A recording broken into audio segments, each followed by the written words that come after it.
तो ये जो तन होता है, इसको स्ट्रांग होने, क्योंकि आपका शरीर है, ये आपका इम्यूनिटी है, आपकी हेल्थ है, आपकी पर्सनैलिटी है ना, आपका सोशल इमेज है। मतलब आप सोसाइटी में क्या इमेज कैरी कर रहे हो, वो आपका फर्स्ट हाउस से देखने को मिलेगा। अब मैं जब लग्न की बात करता हूं, तो जो भी मैं बोलूँ ना, उसका आप लोग आपके जो भी विजन जितना भी जाता हो, उसका वैसे ही प्रेडिक्ट करना है।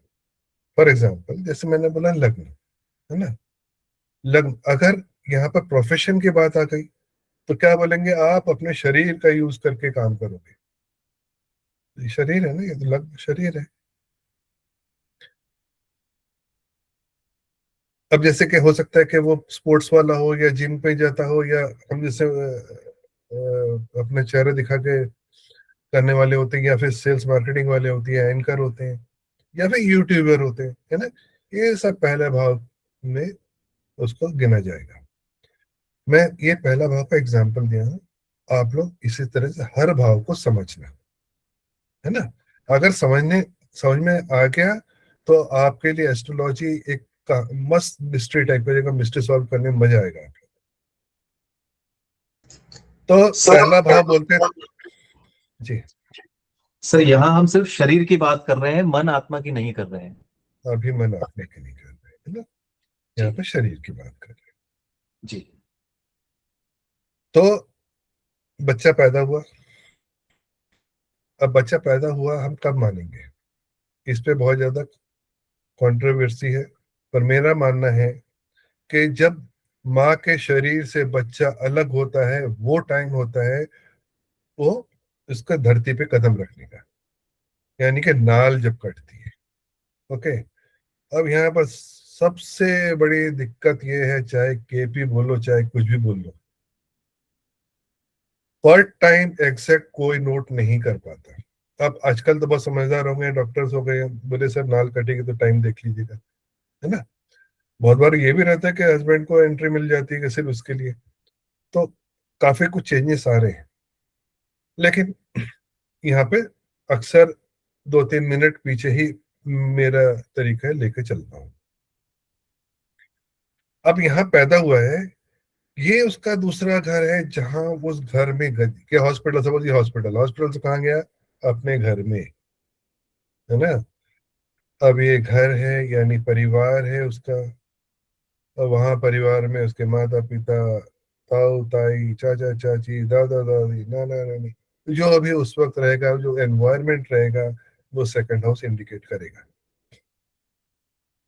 दूसरा भाव का ये पहले भाव क्या बोलते हैं, तनु भाव, है ना। दूसरा भाव का बोलते हैं धन भाव।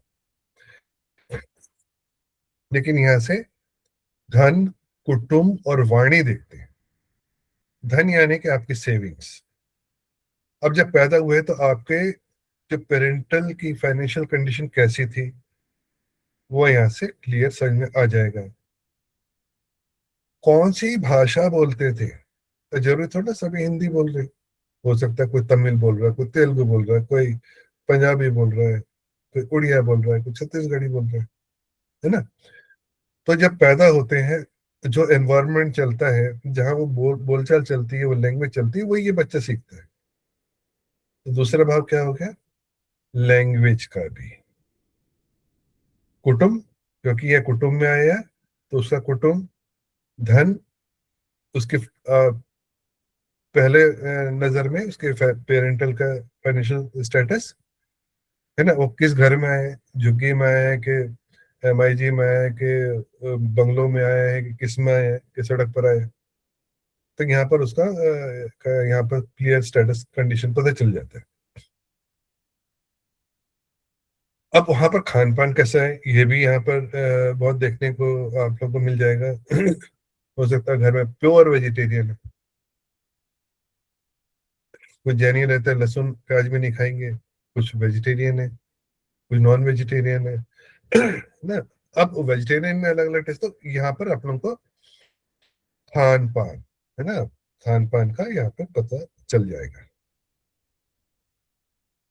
अब दूसरा स्टेज क्या आता है कि जब उसके बाद उसका कोई छोटा भाई या छोटे बहन पैदा होती है, तो वो होता है थर्ड हाउस। अब यहाँ पे जो हम बोलते हैं लैंग्वेज है ना, यहाँ तो लैंग्वेज तो सीखना चालू कर दी, यहाँ पे वो कम्युनिकेशन भी करना चालू कर दे, कम्युनिकेट भी करना चालू करेगा।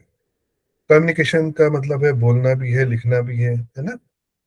तो यहाँ कम्युनिकेशन का बात आती है, यहाँ छोटे भाई बहन की बात या बात होती है। लेकिन पैदा होने से पहले उसके बड़े भाई बहन कौन थे, यहाँ 11वें भाव में ऑलरेडी बैठे हुए हैं यहाँ पर आके, अगर होंगे बाई चांस तो उसको यहाँ से मिलेगा। लेकिन उनके पैदा होने के बाद जो जो भाई बहन आ रहे हैं उसको हम थर्ड हाउस से देखेंगे, है ना। तो तीसरा भाव हमारा छोटे भाई बहन का है, हमारे आस पड़ोस का है, हमारे नौकर चाकर का है, हमारे कम्युनिकेशन का है, हमारे राइटिंग्स का है।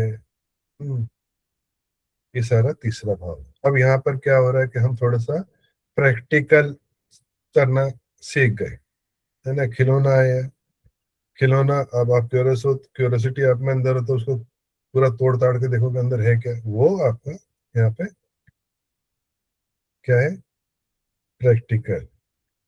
अब यहीं से पता चल जाता है कि ये बंदे में इंटरेस्ट किस में जा रहा है ना। छोटी छोटी जो बिटियाएं होती है वो अपना दुपट्टा ओढ़ के टीचर बन जाती है ना। बहुत से लोग तो किचन के सेट लेकर बस अपना किचन। तो ये जो यहाँ पर रुझान मिलता है ना, थोड़ा थोड़ा आप लोग को आइडिया मिल जाएगा कि ये इसका इंटरेस्ट है। अब चौथा भाव, ये भाव आता है जहाँ पे आपकी माँ, अभी देखो यहाँ छोटे, ये आपका हो गया खानदान, है ना। ये छोटे भाई बहन, यहाँ माता, आपकी माँ, क्योंकि संस्कार देने का काम माँ का ही है। पिता लोग तो भटकते रहते हैं इधर से उधर। तो शुरुआती संस्कार जितने भी होती है वो माँ देती है। अब हम यहाँ पर प्राइमरी एजुकेशन भी बोलते हैं, ठीक है। ये जो भाव है ये हमारे सुख सुविधा का भाव है, कंफर्ट का भाव है। यहाँ से हम आपकी प्रॉपर्टी देखते हैं, आपका एग्रीकल्चर लैंड देखते हैं, आपके पास कौन किस टाइप के व्हीकल्स आपके किस्मत में लिखे हैं वो देखेंगे, है ना। लग्जरी कैसी रहेगी वो देखेंगे, आपका पढ़ने का इंटरेस्ट कितना है वो देखेंगे, और कौन से फील्ड में जाने का आपका मन है वो आपको यहाँ से इंडिकेशन मिल जाएगा। अब यहाँ से पढ़ाई चालू कर दी आपने, स्कूल में चले गए, तो क्या होता है, स्कूल में आपको मित्र फ्रेंड्स बनते हैं ना, दोस्ती यारी होती है। तो ये पांचवा भाव आपका मित्र मंडली का हो गया। अब यहाँ पे हमारा हायर एजुकेशन स्टार्ट हो गया, यानी कि यहाँ पे हम सब्जेक्ट चूज कर लेते हैं कि फाइनली भैया हमको, क्योंकि टेंथ में आप लोगों को कोई ना कोई एक स्ट्रीम पकड़नी पड़ेगी, या तो पीसीएम ले लो या पीसीबी ले लो या कॉमर्स ले लिया, आर्ट्स ले लिया, जिसमें भी इंटरेस्ट होता है वो यहाँ पर ले लिया जाता है। तो यहाँ जो नॉलेज आप यहाँ पर गेन करते हो ना, जो भी सीखते हो, वो आगे जाके अपने प्रोफेशन में उसको अप्लाई करते हो, इम्प्लीमेंट करते हो, ठीक है। इस भाव को संतान भाव बोलते हैं। जैसे ये माता का भाव था, ये संतान का भाव है। फिलहाल तो अभी आप पढ़ के मित्र मंडली पर आए हैं, है ना। तो यहाँ पर हम अभी यहीं पर रुकेंगे, सेकंड राउंड में बताऊंगा।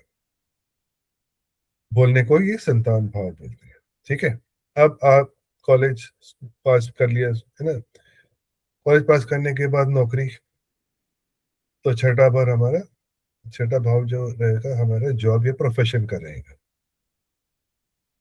अगर नौकरी करोगे तो छठा भाव देखोगे, अगर बिजनेस करोगे तो सेवंथ भाव। अब इस भाव को बोलते हैं हम रोग, ऋण, शत्रु। रोग यानी डिजीज, ऋण यानी कि लोन्स, और शत्रु यानी कि आपके कॉम्पिटिटर्स के एनिमी। ओके, क्लियर है? तो अब बहुत बार यहाँ होता है कि हम किसी कॉम्पिटेटिव एग्जाम में बैठते हैं जॉब के लिए, तो ये जो भाव या इसका जो लॉर्ड होगा, स्वामी होगा, या दशा वशा होगी, वो हमको इंडिकेट करेगी कि भाई ये कंपटीशन में पास होगा कि नहीं होगा, है ना, या कंपटीशन में कैसे फेस कर पाता है, या चलो ये छोड़ दो कि कंपटीशन का ये बात, आप मार्केट, आप बिजनेस कर रहे हो, बिजनेस में भी कंपटीशन कैसे रहेगा वो भी आप लोगों को देखना है। अब यहाँ पे आपने जॉब चूज कर लिया, जॉब स्टार्ट कर लिया, कुछ लोग बिजनेस पे भी फोकस करते हैं ना, तो बिजनेस के लिए सातवां भाव हो गया। अब यहाँ पर आपके टाइम आ गया है कि अब भैया शादी कर लो, है ना। अब ये जो सेवंथ हाउस होता है आपके लाइफ पार्टनर का भाव होता है, ठीक है। तो यहाँ चाहे लाइफ पार्टनर बोलो चाहे बिजनेस पार्टनर बोलो, ये सेवंथ भाव जो रहता है, सेवंथ हाउस जो रहेगा, वो आपके पार्टनरशिप का रहेगा। अभी तक समझ में आया सबको जितना बताया मैंने? क्योंकि यस सर। आधा खत्म हो गया। Good, very good. तो अब यहाँ पर भाई साहब शादी वादी कर लिया आपने, ठीक है। शादी करने के बाद मुसीबत भी आपको थोड़ी सी उठानी, रिस्पॉन्सिबिलिटी बढ़ जाती है आपकी। तो रिस्पॉन्सिबिलिटी बढ़ने के लिए बाद आपके लाइफ में कुछ स्ट्रगल्स भी आते हैं। तो एट्थ हाउस आपके स्ट्रगल्स को शो करेगा, लिटिगेशन को शो करेगा। ये एक्चुअली आयुर्भाव है, आयु, है ना, यहाँ पर आयु देखा जाता है। लेकिन अभी फिलहाल जो अभी सर्कल चल रहा है, इसमें हो सकता है आपके ऊपर आरोप प्रत्यारोप लगे, है ना।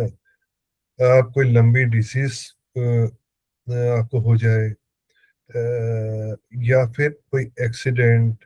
तो ये सारे जो अष्टम भाव है ना, सबसे ज्यादा खराब भाव मानते हैं वही एट भाव है। लेकिन सबसे मजेदार चीज है, ये जो अष्टम भाव है, ये हम लोग हैं, ऑकल्ट साइंस वाले, जितने भी तंत्र मंत्र विद्या ज्योतिष न्यूमरोलॉजिस्ट, है ना, ये सारे जितने भी ये ऑकल्ट साइंस करते हैं वो अष्टम के हैं। यहाँ पर हम एंड ऑफ साइकिल भी बोलते हैं, किसी भी साइकिल का एंड यहाँ पर बोलते हैं, और शुरुआत यहाँ से होगी, नई शुरुआत। अब ये फिफ्थ हाउस पे फिर से आ जाता हूँ मैं। फिफ्थ हाउस क्या होता है? आपके पिछले जन्म में आपने जो भी पुण्य कर काम किए हैं उसका लेखा जोखा आपको फिफ्थ में मिलेगा, और उसका हिसाब किताब यहाँ से देखोगे, नाइन्थ भाव में आपको भाग्य कितना मिला। तो भाग्य से आपको समझ में आ जाता है कि आपका, देखो एक चीज मैं बताऊं, ना तो पिछला जन्म किसी ने देखा, ना अगला जन्म कोई किसी को देखना है। तो ये मेरा ये मानना है भाई साहब कि स्वर्ग या नर्क ऊपर कुछ नहीं होते, सब इसी जीवन में होंगे। आप अगर अच्छे कर्म करोगे तो यूनिवर्स देख रहा है, तो वैसे ही आपका एंड भी वैसे करेगा, सुखदाई। तो क्या हुआ, आप स्वर्ग जैसा फील करोगे। लेकिन कर्म खराब है आपके, तो आपका अंत भी वैसा ही होगा, नर्क जैसा भुगतोगे। तो स्वर्ग नर्क यही है ना। ये 32 हूरों वाली कहानी नहीं है, हम प्रैक्टिकल बात कर रहे हैं। वो तो हूरों देखने ढूंढने के लिए तो सब लोग गए।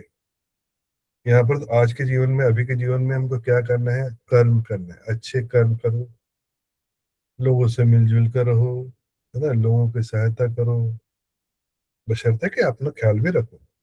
सबसे पहले खुद को प्यार करो, सेल्फ लव। अपने घर के सिचुएशन को संभालो, यानी कि फाइनेंशियल ठीक करो। जब अपने बस खुद हो जाए तो फिर दूसरे को भी हेल्प कर सकते हो, यानी कि अपने को इतना सक्षम बनाओ कि दूसरों की मदद कर सको, ठीक है। अब यहाँ पर जो नवम भाव है ये हमारा भाग्य का भाव है। भाग्य के साथ साथ हमारे यहाँ पर रिलीजियस, हम कितने रिलीजियस हैं ये भी देखा जाता है। तीसरा, जो हमारा क्या बोलना चाहिए, पोस्ट ग्रेजुएशन वगैरह जो है ना, हम 9th हाउस से देखेंगे। हायर स्टडीज या स्पेशलाइज्ड कोर्स है ना, जैसे सपोज के पोस्ट ग्रेजुएशन कर लिया, देन एम फिल कर लिया, या ऐसे बहुत से जो अपना एजुकेशन को या खुद को और एजुकेटिव बनाने का काम यहाँ पे 9th भाव करते हैं। पिता का भी स्थान 9th भाव है, तो पिता को देखना है तो 9th भाव। ठीक है। अब 10th भाव हो गया आपका कर्म का भाव। ये जितना भी प्रोफेशन से रिलेटेड बात आएगी हमको 10th हाउस ही देखना है। 10th भाव, 10th भाव क्या बताएगा कि आप किस प्रोफेशन में जाओगे। अब देखो यहाँ पर किसी ने बोल दिया गवर्नमेंट जॉब आपको दिख रहा है, सही है, गवर्नमेंट जॉब दिख रहा है अगर यहाँ पे कॉम्बिनेशन बन रहे हैं। लेकिन गवर्नमेंट जॉब में तो चपरासी से लेकर डायरेक्टर रहता है ना, प्रिंसिपल तक रहता है ना, तो उसको भी कैसे समझेंगे हम लोग यहाँ देखेंगे। 10th पॉलिटिक्स का भी है। पॉलिटिशियन हो गया, आपके जितने भी मंत्री हैं, पीएम सीएम है ना, ये सारे के सारे हम 10th हाउस से देखेंगे। सरकारी नौकरी यहाँ से देखेंगे। आपके ऑथोरिटेटिव, आपका जॉब या आपके प्रोफेशन में आप कितना ऑथोरिटेटिव रहोगे वो यहाँ से देखेंगे। टोटली कर्म कैसा करोगे उसी से ये भाग्य का संबंध बन रहा है। अब यहाँ जो भी कर्म किया आपने उसका लाभ यानी गेन्स, यानी कि फुलफिलमेंट ऑफ डिजायर्स, ये 11th भाव है। अब ये जो 11वां भाव है ना, ये आजकल के जमाने में बहुत पॉजिटिव मानते हैं, नहीं कि तो पिछले वैसे हमारे कुछ रूल्स हैं जिसमें हम इसको अच्छा नहीं मानते। ये भी बीमारी का अड्डा है। यहाँ पर बड़े भाई बहन, यहाँ पर आपका क्या बोलना चाहिए, large group of friend circle या पब्लिक, है ना, ये 11th है। ठीक है, तो ये जो लाभ भाव है ना, इसका कनेक्शन सभी से है।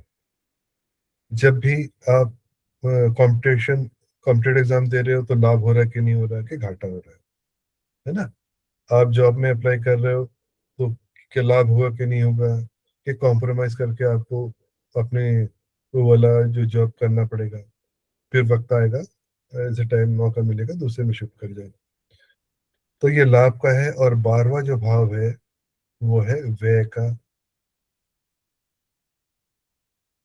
एक्सपेंडिचर का, विदेश का, विदेश सेटलमेंट का, है ना, फॉरेन सेटलमेंट। विदेश यात्रा हम 9th हाउस से देखेंगे, और फॉरेन सेटलमेंट हम 12th हाउस से देखेंगे। ओके। जेल, हॉस्पिटल, ये सारा 12वां।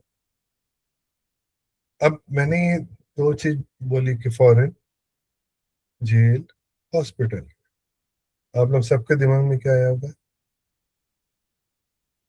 कि इसका जेल तो नहीं जाना पड़ेगा यहाँ पे, ये हॉस्पिटल में तो इसका नहीं होगा। सही बोल रहे हो, सोच सही है। लेकिन एक दूसरा भी पहलू है। हो सकता है ये जेल अधिकारी बन जाए, जेल में स्टाफ है, जेल में नौकरी करे, या जेल से रिलेटेड कोई बिजनेस कर ले। हो सकता है वो हॉस्पिटल उसका खोल ले, या डॉक्टर बन जाए, है ना। तो जितने प्रोफेशन है, मेडिकल प्रोफेशन है, मेडिकल के बहुत बड़े प्रोफेशन है। फिजियोथेरेपी से लेके सॉरी अपना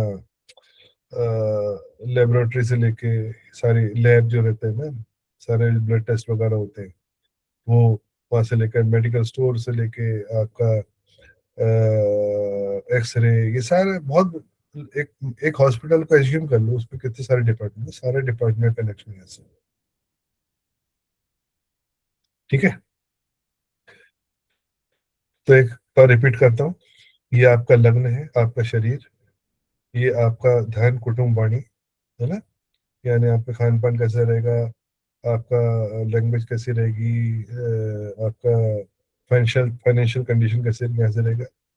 तीसरा भाव आपके छोटे भाई बहनों का, आपके बोलचाल का, कम्युनिकेशन का, राइटिंग स्किल का।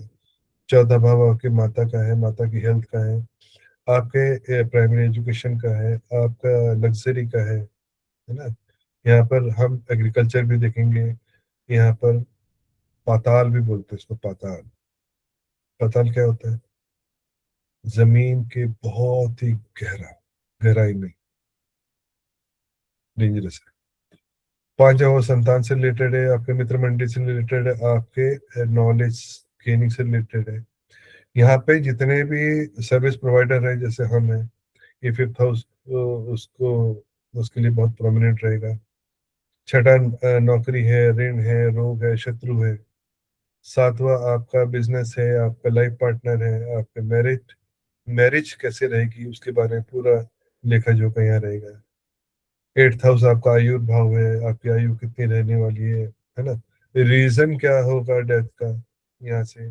अब ये यहाँ से हम अब ये क्या होता है, रिसर्च का भी सब्जेक्ट यहाँ पे जितने भी साइंटिस्ट हैं, रिसर्च वाले जितने पार्ट हैं वो एट्थ हाउस, चाहे वो साइंटिस्ट हो, चाहे वो जासूसी विभाग हो, है ना, जैसे कि सीआईडी, सीबीआई, पुलिस डिपार्टमेंट, ये सारा का सारा एट्थ हाउस में है।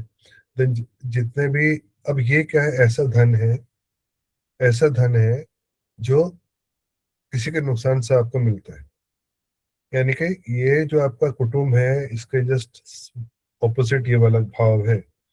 तो यहाँ इंश्योरेंस का पैसा, यहाँ पे कोई मिस हैपनिंग होती है तो इंश्योरेंस का पैसा यहाँ मिल रहा है ना।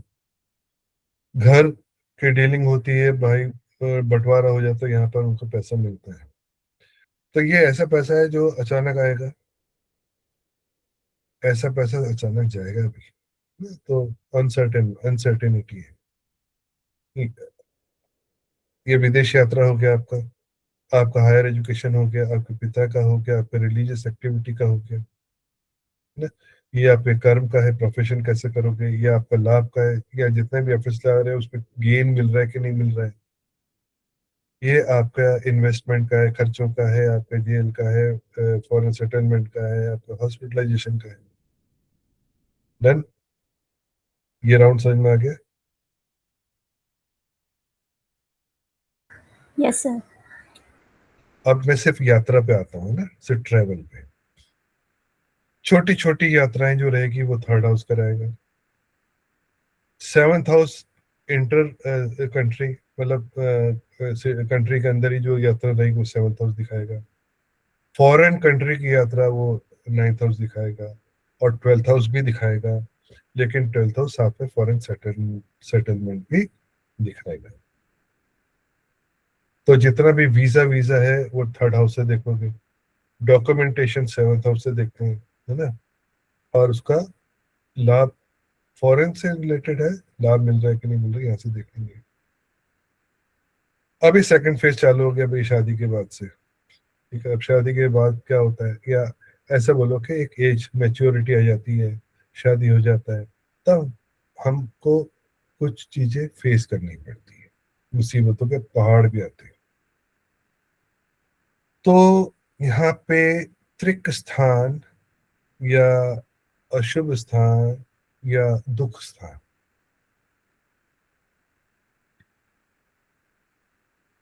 वैसे तो छठा भाव रहता है, आठवां भाव रहेगा, बारहवां भाव रहेगा, लेकिन थर्ड को भी हम जोड़ेंगे। छठा भाव क्या होता है कि रोग का है ना। आप यहाँ पर रोग ले लिया, आपने लोन ले लिया, जिसके वजह से प्रॉब्लम आ गई, कोर्ट केसेस जो देखते हैं हम छठे और बारहवें से देखेंगे, है ना।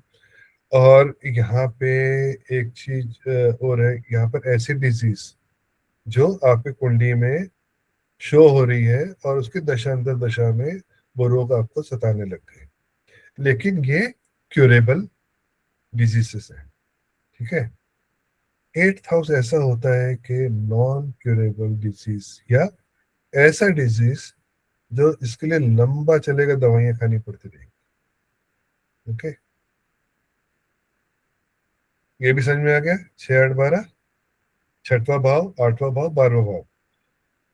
एक और इंपॉर्टेंट चीज, ये भाव फिक्स्ड है। पहला भाव रहेगा तो पहला ही रहेगा, चाहे या कोई सा भी नंबर हो, है ना।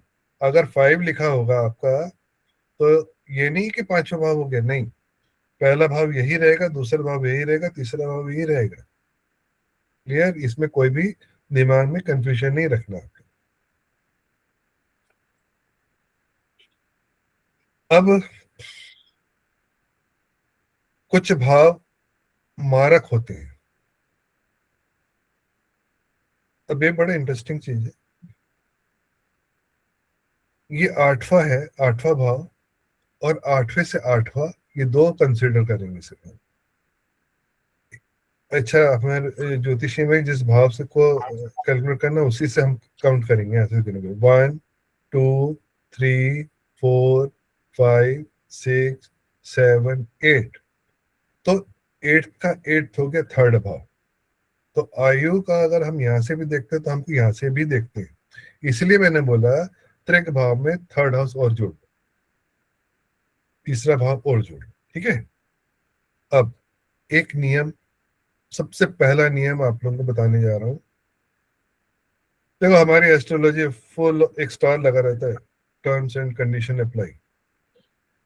तो जो भी सूत्र रहेंगे, जो भी फॉर्मूला रहेंगे, वो जरूरी नहीं हर जगह लागू हो। यहाँ पर मैं उसको एक्सप्लेन करूंगा। किसी भी भाव का पीछे वाला भाव, अब जैसे ये लग्न है ना, पहला उसका 12वां भाव ये हो गया, है ना। अब इसका 12वां भाव कौन सा होगा? सेकंड वाला, इसका पीछे वाला भाव। इसका 12वां कौन सा हो? इसके पीछे वाला भाव।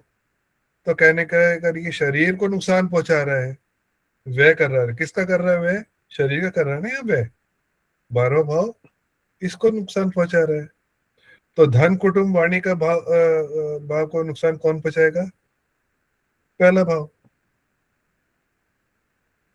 कहने का मतलब है, जो भी भाव की बात करेंगे, उसके पिछला भाव उस भाव का नुकसान पहुंचाएगा। अब जैसे शादी का ये सारा है, मैरिज से रिलेटेड, लाइफ पार्टनर, इसका जो नुकसान करेगा छठा भाव करेगा। ठीक है, ये रूल समझ में आया।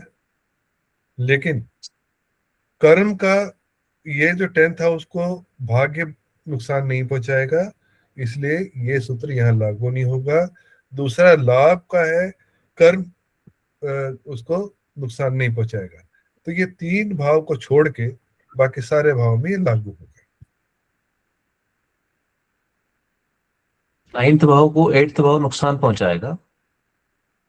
9 भाव को 100% 8 भाव नुकसान पहुंचाएगा। टेंथ को नाइन्थ नहीं पहुंचाएगा, इलेवेंथ को टेंथ नहीं पहुंचाएगा, और ट्वेल्थ को इलेवेंथ नहीं पहुंचाएगा। नहीं नहीं, 12 को 11 पहुंचाएगा, 100% पहुंचाएगा। अब वो सिर्फ कैसे नाइन। पहुंचाएगा? सुनो मेरी बात। ये 12 नेगेटिव है ना। जी हम इसको नेगेटिव मानेंगे ना, ये पॉजिटिव है। जी अब ये 12 का जो 12वां भाव है, इसके लिए नेगेटिव है, जी। नुकसान करा ना। तो नेगेटिव माइनस प्लस माइनस क्या हो जाएगा? माइनस। अगर इसका भाव का नुकसान हो रहा है, तो फायदा ही हो रहा है ना। तो ये जी। नुकसान कराएगा, 100% कराएगा। क्योंकि ये क्या करेगा, ये खर्चे नहीं होने देगा, वो लाभ में डाइवर्ट करा देगा, कन्वर्ट करा देगा। तो आयुर्भाव यानी आयु का नुकसान कौन कराएगा? Seventh house partner.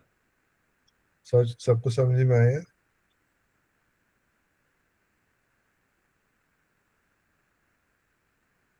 किसको नहीं समझ में आया बताओ। ये आपकी आयु है, ठीक है। आयु का पीछा भाव, अब यहाँ पर हम थे, हमको नुकसान यहाँ पहुंचा रहा है, हमारे शरीर को, यानी कि यहाँ पर हमारे जो बीमारियां हैं, हॉस्पिटल हॉस्पिटल के खर्चे हो रहे हैं, यहाँ पर बता रहे हैं। अभी हमारे आयु को नुकसान, इसका 12वां भाव, ये जो है इसका 12वां भाव है, पीछे वाला भाव है ना, ये पीछे वाला भाव है, 12वां भाव है, तो नुकसान पहुंचाएगा। इसीलिए इसको मारक भाव बोलते हैं, क्योंकि ये मार रहा है किसको? आपके आयु को। क्लियर? अब कुछ जी। बहुत से समझदार एस्ट्रोलॉजर है ना, इसको कुछ अलग ही दिशा पे ले गए हैं। अब 8 से 8 थर्ड हाउस, ठीक है, ये भी आपके आयु का आयु के बारे में बताता है, और जबरदस्त तरीके से बताएगा। आगे हम जरूर समझेंगे इसको कि ये क्यों बताता है। अब इसका 12वां भाव सेकंड हाउस, तो दूसरा भाव क्या हो गया, अगेन मारक हो गया, तो कुटुंब। ये भी आपके आयु को मारक कर रहा है। क्लियर? तो आपके कुंडली में दो ही मारक भाव में, एक तो सेकंड भाव रहेगा, एक सेवंथ भाव रहेगा। अब दूसरे तरीके से सारे जो झगड़े फसाद किस लिए होते हैं, किसकी वजह से होते हैं, धन, कुटुंब, वाणी। धन से रिलेटेड यानी कि आपके पैतृक संपत्ति हो गई, उसके रिलेटेड लड़ाई झगड़े। दूसरा पहलू है, ये तो प्रैक्टिकल बता दिया, ऑथेंटिक बता दिया कि इसका 12वां नुकसान करेगा। अब किस तरीके से करेगा वो हम यहाँ समझ लो। वाणी उसकी वजह से हो सकता है। यहाँ क्या हुआ, आपका लाइफ पार्टनर हो गया या बिजनेस पार्टनर हो गया, है ना, ये वजह हो सकती है। तो मेजर ये कारण बन सकता है, लेकिन इट इज नॉट 100% ट्रू। तो अभी तक आपने भाव के बारे में, भाव के अलग अलग सिग्निफिकेशन समझे। सर कैन आई जी आस्क, जी, पूछिए पूछिए ये पूछिए। सातवां का मुझे लॉजिक समझ रहा है कि ये अपने 12वां है अष्टम से, हम्म। ये सेकंड भाव मारक कैसे हो रहा है, मतलब क्योंकि एक बार एक्सप्लेन कर देखो, दें मुझे। एक ना एक नियम है भावक भाव, है ना। हाँ हम देखते हाँ हैं कोई किसी का भी भाव का रिजल्ट देखना है ना, तो हाँ। वो रूल लागू करना चाहिए। जैसे जी। फर्स्ट का फर्स्ट तो ये रहेगा, चलो इसको समझ लो आप लोग, है ना। हाँ। अगर हम अपने लग्न की बात करेंगे तो हम इधर से बात करेंगे, दूसरा भाव है ही नहीं। जी जी लेकिन सेकंड भाव की बात करेंगे, धन, कुटुंब, वाणी, तो सेकंड से सेकंड यानी थर्ड भाव को भी देखना पड़ेगा, जी। है ना। अगर थर्ड भाव की बात करेंगे तो थर्ड से थर्ड, 1 2 3, ये भी हाँ देखना पड़ेगा। मतलब अगर इस भाव को प्रेडिक्शन करना है तो इस पर भी नजर मारनी पड़ेगी जी कि बिल्कुल। आपका कम्युनिकेशन कैसा है। आप अगर बहुत अच्छे, नॉलेजेबल, एजुकेटेड हो तो कम्युनिकेशन उसी लेवल का हो जाएगा। जी चौथे से चौथा, 1 2 3 4, आपका घर, आपका सुकून कैसा है, आपका लाइफ पार्टनर भी डिपेंड करेगा, जी है ना। फोर्थ से फोर्थ यानी कि अगर हम चौथे घर की बात कर रहे हैं, घर की शांति सुख शांति की बात कर, तो हमें सेवंथ हाउस को जरूर देखना है कि जी जी सातवां भाव में कोई प्रॉब्लम तो नहीं आ रही है। जी अब पांचवा भाव आपका जो भी एजुकेशन है, जी। उसका कनेक्शन आपके नवम भाव से होगा। कि गिनो, 1 2 3 4 5, पंचम से पंचम नवम। सही। आपने जो भी नॉलेज गेन किया है, इसको और कितना आप मॉडिफाई कर सकते हो या एनहेंस कर सकते हो, नाइन भाव बताएगा। जी छठे का छठा, अब ये जो है जो जॉब से रिलेटेड जो है फायदा, आपको 11th भाव कराएगा। देखो, 1 2 3 4 5 6, 6। है यस। ना। छठा का छठा, यहाँ पर आपको अगर लोन चल रहा है या कोर्ट केस चल रहा है तो ये आपको क्या फायदा, इसको भी देख लो आप। यहाँ पे क्लियर पिक्चर मिल जाएगी। हाँ अब सप्तम का सप्तम तो भाई आप ही के ऊपर है सारा का सारा, कि अपने लाइफ पार्टनर कैसे हैंडल कर रहे हो, जी है ना, वैसा जी वैसा। इसीलिए अष्टम से अष्टम, 1 2 3 4 5 6 7 8, अगर हमको आयु देखना है तो हमको ये भी देखना पड़ेगा। ओके। आया समझ में जी। विपिन जी? और हाँ, और क्लियर है? ये सेकंड भी मारक हो जाता है आपने कहा ना। इसीलिए सेकंड मार्क हो गया, रीजन यही है। अच्छा, अब न, बिकॉज ये थर्ड हाउस का ये इफेक्ट कर रहा है सेकंड हाउस। हाँ, नवम से नवम पंचम आ गया। आपका रिलीजियस एक्टिविटी या हायर एजुकेशन या फॉरेन जो हाँ ट्रिप्स लग सकती है, उसका बेस ये रहेगा, है ना। आपने अच्छा एजुकेशन किया तो यहाँ पर आगे बढ़ोगे। जी दशम का दशम गिनो, यहाँ पर सेवंथ आएगा, 1 2 3 4 5 6 7 8 9 10। तो अगर हम प्रोफेशन को देखना है तो हमको सेवंथ भाव को भी देखना पड़ेगा। इसका कनेक्शन आपको क्लियर इंडिकेशन देगा कि किस फील्ड में जाने वाला है। जी जी बिल्कुल। 11वां से 11वां आपका 9th हाउस हो जाएगा, है ना। एक सेकंड, 11 से 11 ना, 1 2 3 4 5 6 7 8 9 10 11। तो लाभ, आपको लाभ देखना है तो भाग्य देखो, भाग्य का स्ट्रांग है तो लाभ भी मिलेगा ना आपको। जी जी। अब आता है फाइनल, 12वें से 12वां 11वां। मतलब कितना खर्चा करोगे, इन्वेस्टमेंट कितना करोगे, वो आपको 11वां घर भी देख लो, है ना। जी जी। फॉरेन जाओगे, फॉरेन जाने से घाटा होगा कि फायदा होगा, या हॉस्पिटल से रिलेटेड, जेल से रिलेटेड, ये सब चीज आपको 12वें की 11वां भाव आपको इंडिकेशन देगा। यह है भावक भावम पद्धति। इस पर जी मैंने वीडियो बनाया हुआ है, शायद आप लोग देखा होगा, बहुत पहले डाला था, मतलब 2006 या 7 में डाला था मैंने। ठीक है, अब म्यूट कर। जी सर।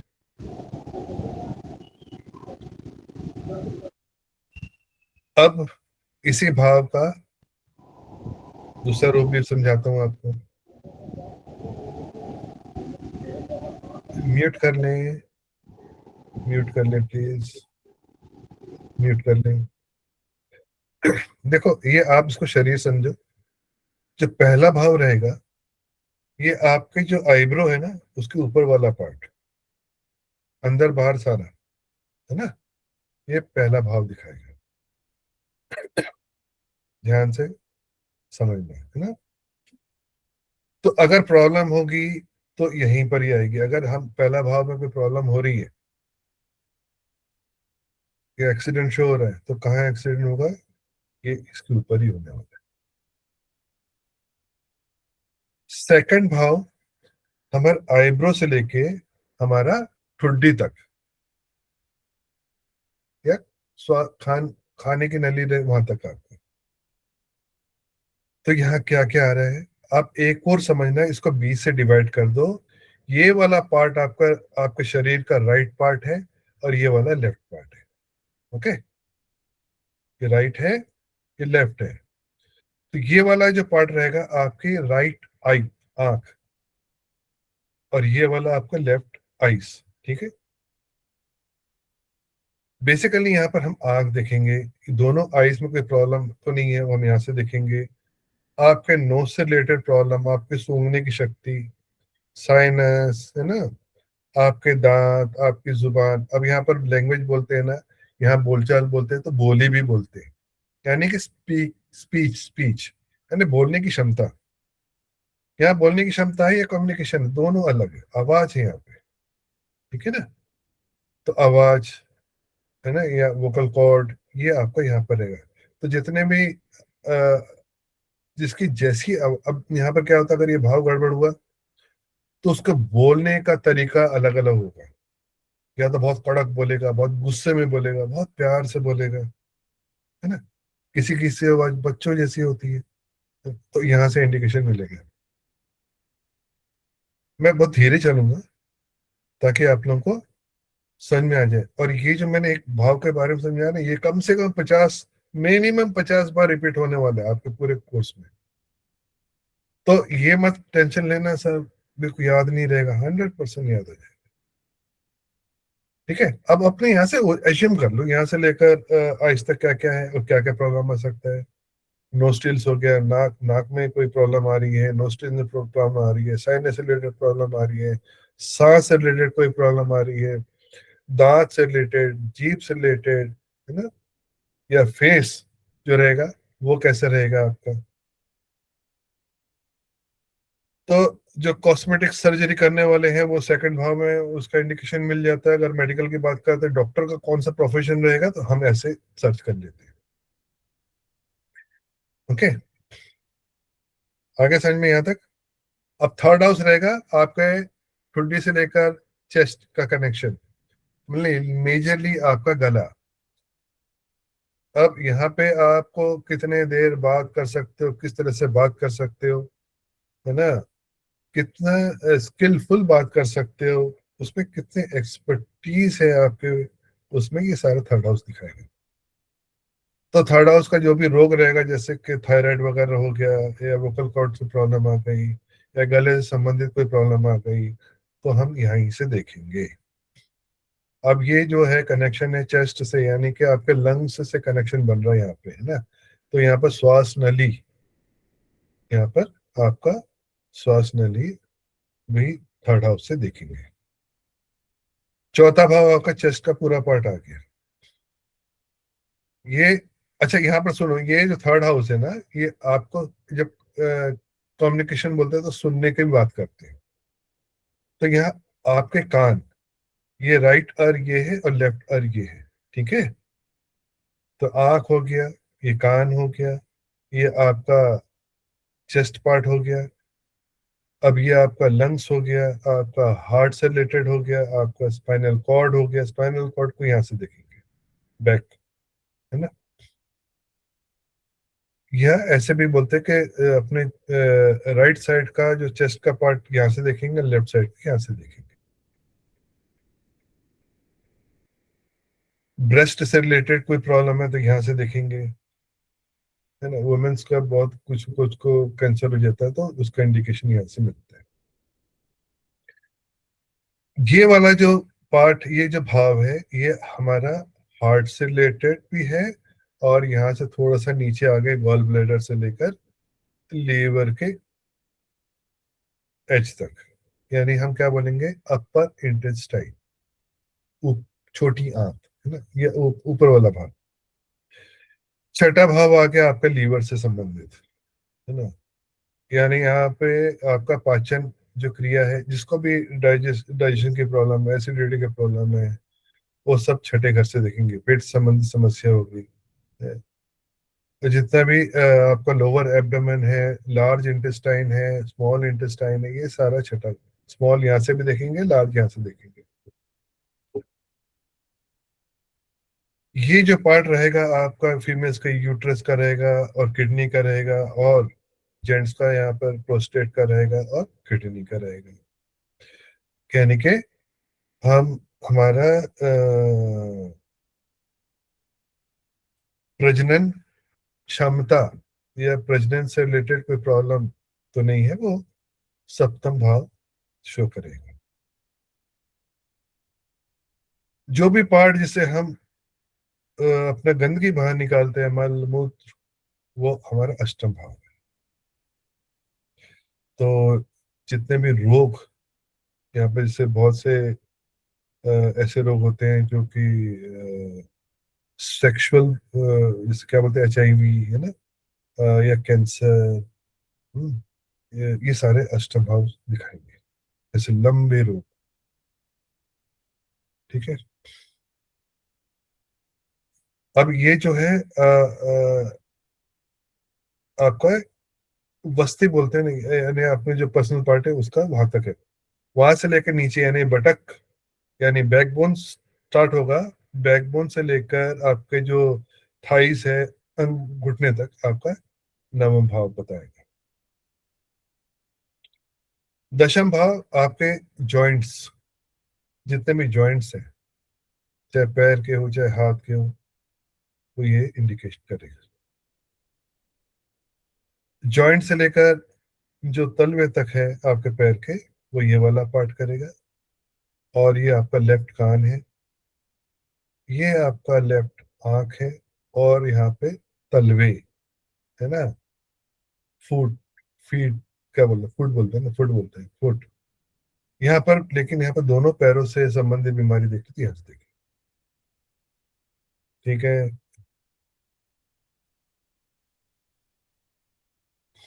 क्लियर है।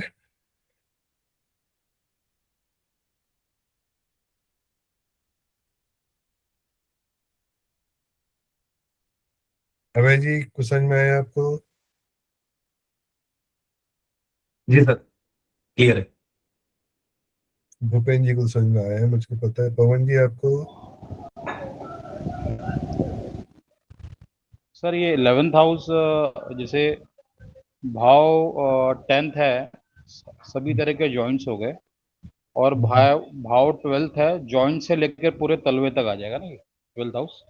11th हाउस जॉइंट से तलवा, और तलवा जो रहेगा ना, जो हाँ एक्चुअली जहाँ पे शू पहनते, चप्पल पहनते, 12th हाउस हाँ। है ना। और 12th हाउस। 12th हाउस बोल रहा हूँ, हाँ ओके। तलवा। मतलब पिंडलियों तक आपका 11th हाउस है, हाँ और जो तलवा है वो आपका। लेकिन ओके। अगर दोनों पैरों में प्रॉब्लम है तो भी हम 12वें भाव से देखेंगे। Okay sir. ओके प्रदन्य जी, आपको सर ये अ, जो हमारे कंधे हुए, कंधे से लेके चेस्ट वाला जो एरिया है वो थर्ड उसमें आएगा या फोर्थ में आएगा? थर्ड आपका जो रहेगा ना, वो आपका राइट भुजा है ना, ये बताना भूल गया था। आपका जो कंधा हो गया, देखो थर्ड हाउस पराक्रम का भाव रहता है, हमारे मसल्स पावर का भाव रहता है ना, हिम्मत का भाव। वो जब हम सिग्निफिकेशंस पे आएंगे ना, फिर थर्ड राउंड में समझाता है। तो ये कंधा आपके हाथ, क्योंकि राइटिंग करते हैं ना, कम्युनिकेशन राइटिंग तो आपकी उंगली है, तो पूरा कंधे से लेकर ये राइट आर्म इधर थर्ड हाउस, और लेफ्ट 11th हाउस। ठीक है, लेफ्ट की बिल्कुल 9th house. 11th house, 11th 9th नहीं 11th।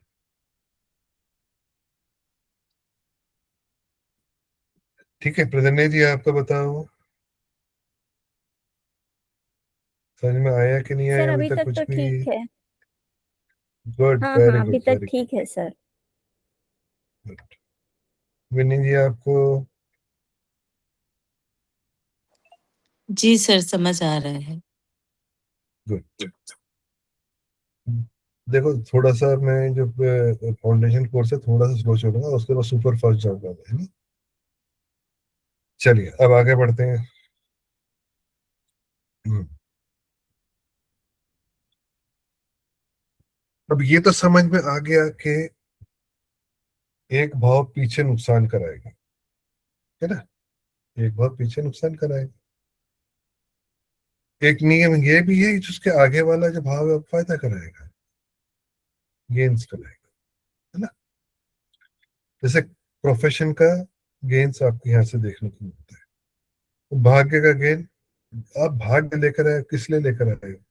कर्म अच्छा करोगे, पैसा अच्छा कमाओगे, फाइनेंशियल स्टेटस आपका रहेगा, सोसाइटी में पहचान होगी आपकी, है ना। इसी तरह ये आपका गेन क्या है? आपका कुटुंब, आपकी वाणी, आपका धन, बैंक बैलेंस, है ना। सेकंड भाव धन कुटुंब वाणी का जो लाभ है वो थर्ड हाउस। अभी देखो, अब देखो, अगर माता का भाव हम बोल रहे हैं कि सुख सुविधा माता का जो नुकसान कर रहा है, कौन सा? थर्ड हाउस का रहेगा। तो अगर यहाँ का जो भी ग्रह स्वामी है अगर पीछे चला गया, या ये भाव डैमेज हो गया, तो सीधे सीधे क्लियर इंडिकेशन देगा आपके माता को प्रॉब्लम आएगी, आने वाली है, या उसका लाइफ किस तरह की रहने वाली है।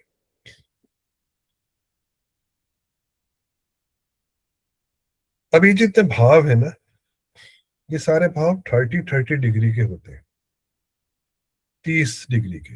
यहाँ से चालू करेंगे, यहाँ से, क्योंकि हाँ आपको पता है कि एक जो सर्कल होता है कितने डिग्री का होता है? 360। 360 डिग्री। अब ये भाव कितने हैं? 12। 12। 360 को 12 से डिवाइड करोगे तो 30 डिग्री आएगा। तो मतलब कहने का मतलब हर भाव 30-30 डिग्री का है, ठीक है, सारे भाव 30 डिग्री के हैं। अब जब भी कोई कुंडली की शुरुआत होती है, मेष राशि, मेषादि रेशादि का बोले गया, कालपुरुष कुंडली की शुरुआत होती है, वो 0 डिग्री से चालू होता है। 0 डिग्री से लेकर 30 डिग्री पहली राशि होती है, तो होती है मेष राशि। ठीक है, अब ये तो यहाँ 12 राशियां आ गई है, 12 राशियां हैं, 7 आपके ग्रह होंगे, है ना। जो कि है मंगल, शुक्र, बुध, चंद्र, सूर्य, गुरु और शनि। इसके अलावा भी है, लेकिन मेजर ये है। दो और होते हैं, राहु और केतु, क्योंकि वो प्लेनेट नहीं है, वो छाया ग्रह है ना। तो उसको यहाँ पर कहीं पर स्थान नहीं मिला, मतलब ये राशियों का स्वामित्व नहीं मिला। तो जीरो से लेकर, यहाँ से चालू करते, जीरो से लेकर 30 डिग्री आपकी कुंडली में रहेगा, वो होगा मेष राशि।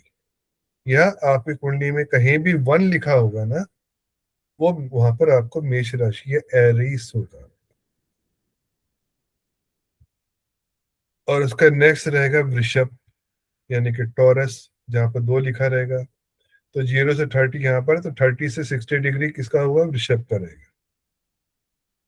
60 डिग्री से 90 डिग्री मिथुन, जेमिनी, इसका रहेगा। उसके आगे 30 डिग्री कर्क, कैंसर, इसका रहेगा। उसके आगे 30 डिग्री लियो साइन, यानी कि सिंह राशि, उसका होगा। उसके आगे 30 डिग्री होगा आपका विर्गो, कन्या राशि, उसका होगा। आगे 30 डिग्री सप्तम भाव में जो 7 जहां लिखा रहेगा, तुला राशि, है ना, या लिब्रा, इसका 30 डिग्री यहाँ तक रहेगा। फिर अगेन वृश्चिक या स्कॉर्पियो 30 डिग्री, आगे का 30 डिग्री धनु या सेगिटेरियस, वो रहेगा। फिर आगे मकर या कैप्रिकॉर्न, ये रहेगा। फिर आगे कुंभ रहेगा या एक्वेरियस रहेगा। नेक्स्ट 11 जहां भी लिखा रहेगा, वो कुंभ राशि रहेगी या एक्वेरियस राशि रहेगी। और सबसे आखिरी राशि रहेगी मीन, जो कि जहां पर आपकी कुंडली में 12 लिखा होगा, और यहाँ पर 360 डिग्री खत्म हो जाएगा। तो भाव हो गए, और ये 12 राशियां हो गई, ठीक है। राशियों के अलग अलग कारकत्व होते हैं, सिग्निफिकेशन होते हैं, उनके कैरेक्टरिस्टिक होता है ना, उनके कलर्स होते हैं, उनका क्या बोलना चाहिए, मेटल्स होता है, उनका व्यक्तित्व होता है, सबका अलग रहेगा। अब 12 भाव, 12 राशियां, 7 और प्लस 2 राहु केतु ले लो, 9 प्लैनेट्स, या इसका भी साथ ही मान के चलते 7 प्लैनेट, और इसके साथ होता है 27 नक्षत्र। ये कंप्लीट बन के तैयार हो जाता है आग पे कुंडली, और सारे प्रिडिक्शन हमको यहीं से करनी है, ठीक है। 27 नक्षत्र को अगर हम 12 से डिवाइड कर देंगे, तो आपको 4 4 नक्षत्र का पद यहाँ पे मिल जाएगा।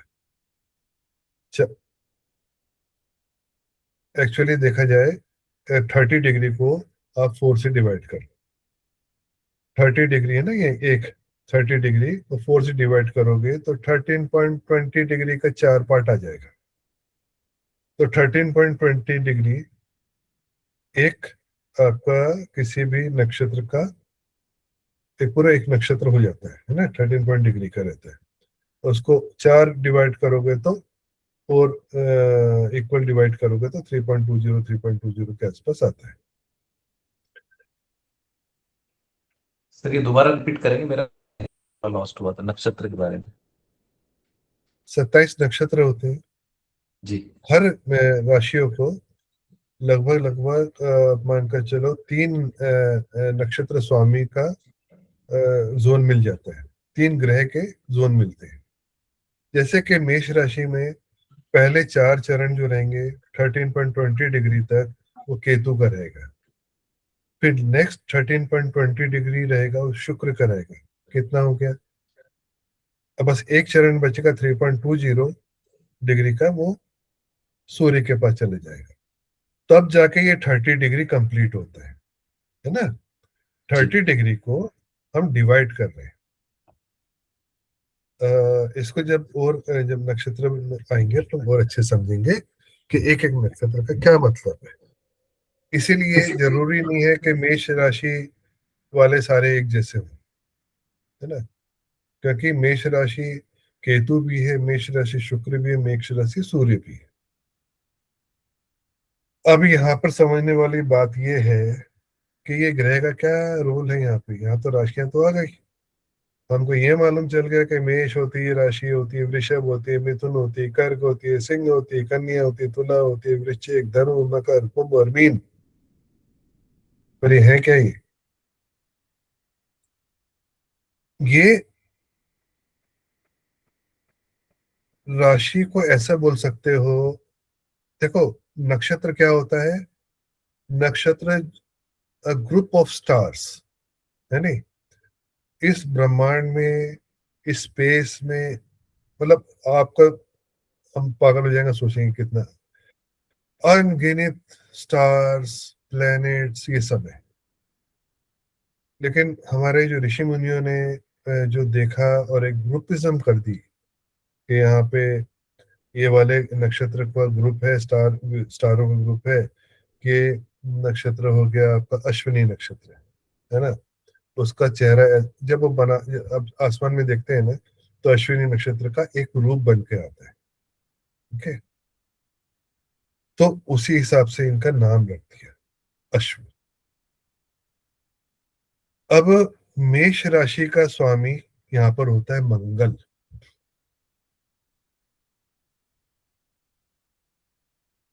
अब यहाँ पर मैं एक चीज समझा देता हूँ पहले आप लोगों को। ये जितने भी प्लैनेट्स हैं ना, मंगल, शुक्र, बुध, चंद्र, सूर्य, गुरु, शनि, अब ये तो 7 है, लेकिन हमारी राशियां तो 12 है ना। जो राशियां 12 है, तो कैसे बैलेंस आउट करेंगे? मतलब 7 दूनी 14, अब तो दो एक्स्ट्रा चले गई। अगर हम मंगल सबको दो दो भाव भी दे दिए तो 14 राशियां हो जाएगी। पर लेकिन 12 राशियां, तो दो राशि कहाँ से लेकर आएंगे? तो ऋषि मुनि ने क्या काम किया कि जो हमारे जिंदगी के सबसे दो इंपॉर्टेंट प्लेनेट, चंद्र और सूर्य को, सिर्फ एक एक राशि का स्वामित्व यानी लॉर्डशिप दी। चंद्र को दिया, मून को दिया कर्क या कैंसर का स्वामी बनाया, और सूर्य को सिंह राशि यानी कि लियो साइन का सन को लॉर्ड बनाया। इनको और कार्यभार नहीं दिया कि भैया आप बहुत इंपॉर्टेंट हो, आप राजा हो, आप रानी हो, आप अपनी गद्दी संभालो, बाकी लोग। अब ये डिपार्टमेंट वैसे ही है ना। पुराने जमाने में क्या, राजा महाराजाओं के जमाने के तो हम यही बोलते थे कि राजा, ये मंत्री, है ना? अभी क्या हो गया, सूर्य राजा हो गया, चंद्र उसकी पत्नी यानी कि रानी हो गई, है ना? मंगल सेनापति हो गया, शुक्र जो भी बिजनेस हेड था, वो बिजनेस डिपार्टमेंट हेड था, वो हो गया। बुध एजुकेशन का हेड हो गया। गुरु न्याय का, एजुकेशन एजुकेशन का भी, साथ में फाइनेंस से रिलेटेड का भी हो गया, या मेडिसिन से रिलेटेड कब हो गया। शनि न्यायालय हो गया, है ना? तो ये सारे इस तरह से अलग अलग डिपार्टमेंट बनाए। तो मंगल को दो राशियों का स्वामित्व दिया गया, पहला मेष, दूसरा वृश्चिक। तो 1 और 8, आप लोग को धीरे धीरे राशियां भी रट जाएगी, और धीरे धीरे हम मेष राशि के बदले 1 नंबर बोला करेंगे। जहां भी 1 लिखा होगा तो आप लोग समझ जाओगे कि वो मेष राशि है, एरीज है ना? तो मंगल को मेष राशि और वृश्चिक राशि का स्वामित्व दिया, ठीक है। शुक्र को यानी कि वीनस को सेकंड हाउस का, सेकंड राशि यानी वृषभ राशि का, और सेवंथ यानी तुला राशि का।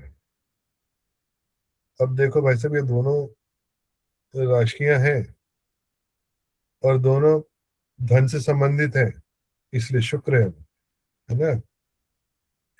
तो शुक्र को दोनों राशियों का स्वामित्व प्राप्त हुआ। बुध यानी मरकुरी को जेमिनी यानी कि मिथुन, और कन्या यानी विर्गो का स्वामित्व मिला। क्या बोलेंगे कि मिथुन का स्वामी बुध है, कन्या का स्वामी भी बुध या मरकुरी है। ठीक है, समझ में आया?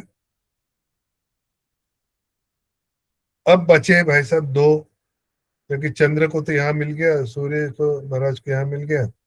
अब बचे गुरु और शनि। तो गुरु महाराज को, गुरु देवता को धनु यानी कि सेक्रेटेरियस और मीन यानी पाइसेस, ये दोनों का स्वामित्व मिला। बाकी बचा मकर और कुंभ, ये शनि के पास आ गए, शनि महाराज के पास आ गए। यानी कर्म भी करो और उसका फल भी शनि महाराज यहाँ पे देंगे। ठीक है, यहां तक समझ में आया?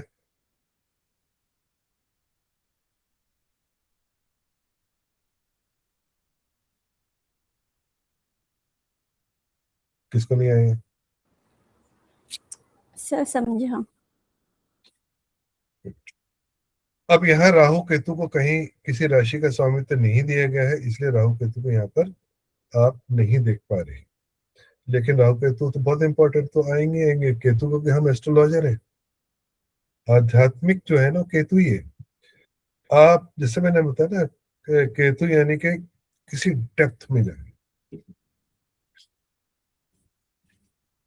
और राहु आजकल का जमाना। दूसरे तरीके से बोलो, राहु जोड़ता है, केतु तोड़ता है। राहु प्लस है तो केतु माइनस है। राहु मॉडर्न थॉट्स है, रूढ़िवादिता को ब्रेक करने वाला। तो राहु का इन्वॉल्वमेंट कहीं पर भी हो, उस भाव से संबंधित, उसका विचार उस भाव से संबंधित बड़े मॉडर्न रहेंगे। ठीक है, लेकिन ये राहु भाई साहब जिस ग्रह के साथ बैठ जाएगा, उस ग्रह की हालत खराब कर देगा, तो दोष बना देगा। चलो अभी वहां तक नहीं पहुंचते, अब यहाँ पर वापस आते हैं। अब जब हमने ये समझ लिया कि मेष राशि पहले भाव का है, अब एक काल पुरुष कुंडली में ऐसे ही मानेंगे। मेष राशि यहाँ, वृषभ यहाँ, मिथुन यहाँ, कर्क यहाँ। लेकिन आपकी कुंडली में हो सकता है मेष राशि यहाँ हो। फॉर एग्जाम्पल, मैं आपको एक चार्ट पे ले चलता हूँ। ठीक है,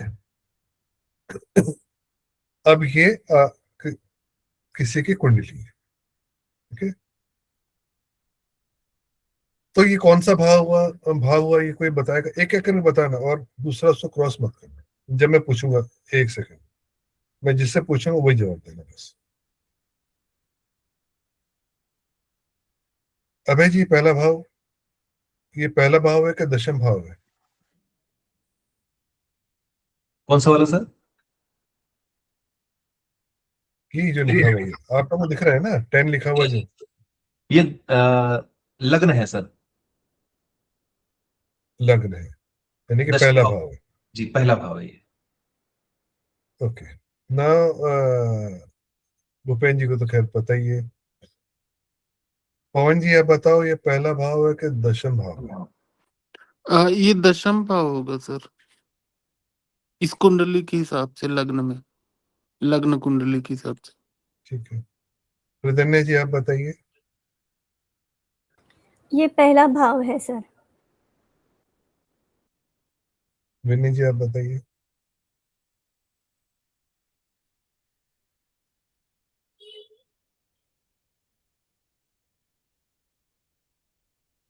विनी जी गए। देखिए, यहाँ पे मैंने बोला ना, कोई सा भी नंबर लिखा रहे उससे हमें मतलब नहीं है, भाव फिक्स्ड होते हैं। तो ये पहला भाव ही कहलाएगा ना, सोनी जी, पवन जी? जी सर, या भाई इसको 10 लिखा तो हम 10th भाव नहीं बोलेंगे, ये फर्स्ट भाव ही है। आपका तन है, आपका शरीर है, ये आपका दूसरा भाव है।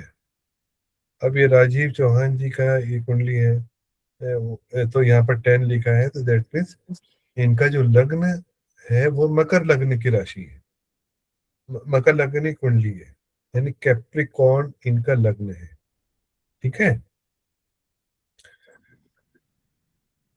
ये डाउट क्लियर हुआ? इस पे एकदम कंफ्यूज नहीं होना है ना। अब जब हम मेष राशि की बात करेंगे, यानी कि सर से रिलेटेड अगर कोई प्रॉब्लम की बात करेंगे, तो हमको दोनों देखना है। पहला भाव भी देखना है और ये मेष राशि भी देखना है। समझ में आया आप लोग को? इसको मैं थोड़ा सा वहां पर ले चलता हूँ ना, वहां और अच्छे समझेंगे।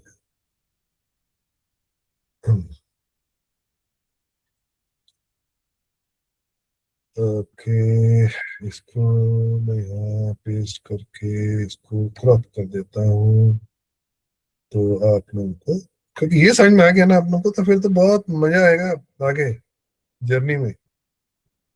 फटाफट फटाफट आप बताओगे।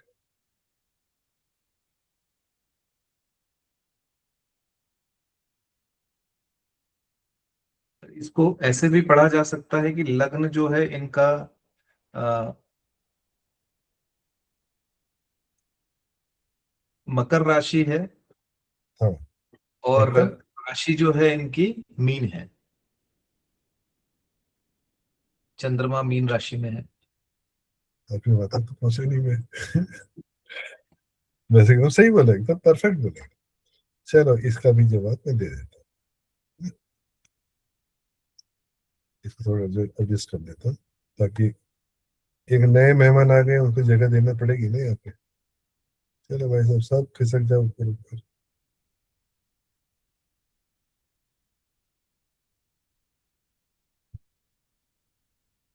ये सबसे अच्छी बात बोली, हालांकि थोड़ा सा आगे की बात थी, मैं आगे बताता, लेकिन अब क्योंकि चर्चा हो गई यहाँ पे, चलो तो समझा देता हूँ। लोग सबसे ज्यादा कंफ्यूज होते हैं कि बहुत से ज्योतिष भी सारे रेमेडी चंद्र राशि से देते हैं। जब आपका जन्म हुआ, तब चंद्र कौन सी राशि में था और कौन से नक्षत्र में था, उसका नक्षत्र स्वामी कौन था, वो आपकी चंद्र कुंडली बनाएगी। उससे चंद्र कुंडली बनती है, और उसी से सारी दशाएं भी बनती है। अभी क्योंकि दशा आपको बहुतों को समझ में नहीं आएगी, इसलिए बहुत ज्यादा एडवांस नहीं जाना चाहता हूं, है ना। फिलहाल तो ये समझना है, क्योंकि अब हर जो प्लेनेट है, इसका एक चाल है ना, एक उसकी स्पीड है, फिक्स्ड स्पीड है। जैसे मंगल है, मंगल को अगर ये 30 डिग्री क्रॉस चलना है, तो 42 डेज लगभग लगभग लेगा। 0 से लेकर 30 डिग्री को क्रॉस करना है, एक राशि क्रॉस करना है, तो 42 दिन लेगा। सबसे तेज मून रहता है, मून यहाँ से 2.5 दिन में ही क्रॉस कर जाता है। अब इसको इस तरह से देखो कि अब जैसे ये मीन राशि है इस जातक की, तो इसी के आसपास जब चंद्र मीन राशि 2.5 दिन था, तो क्या इसका मतलब है 2.5 दिन जितने ही बच्चे पैदा हुए इस ब्रह्मांड में, इस दुनिया में, सब एक जैसे हो जाएंगे? नहीं होते। उससे ज्यादा स्पीड चलता हमारा लग्न। ये लग्न है ना, 1.5 से 2 घंटा में ये 30 डिग्री को क्रॉस कर जाता है। इसलिए लग्न को सबसे ज्यादा महत्व दिया गया, इंपॉर्टेंस दी हुई है। और यहीं से हमारी सारी स्टडी, सारा हमारा जो भी रेमेडीज है, इसी बेस पर होगा। चंद्र राशि से भूल कर भी मत करना। चंद्र क्या है? हमारा मन। चंद्र क्या है? हमारा मन है। जब हमने जन्म लिया, तो हमारा मन कैसा था, कैसा रहेगा, है ना।